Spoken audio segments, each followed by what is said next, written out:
50,000 సంవత్సరాల క్రితం ఆకాశం నుండొచ్చిన ఒక ఉల్క భూమిపై ఒక భారీ గుంతను సృష్టించింది. మహారాష్ట్రలోని బుల్గానా జిల్లాలో లోనార్ క్రేటర్ అనే సరస్సు ఉంది.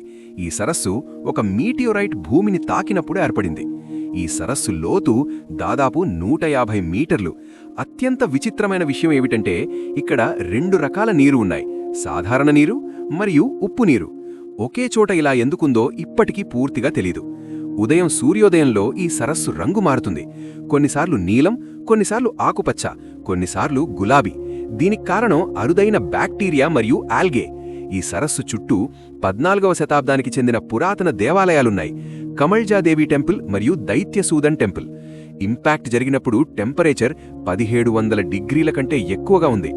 నాసా మరియు ఇస్రో శాస్త్రవేత్తలు ఈ సరస్సును అధ్యయనం చేస్తున్నారు, ఎందుకంటే ఇక్కడి కండిషన్స్ మార్స్ మీద ఉన్నవాటికి చాలా దగ్గరగా ఉంటాయి.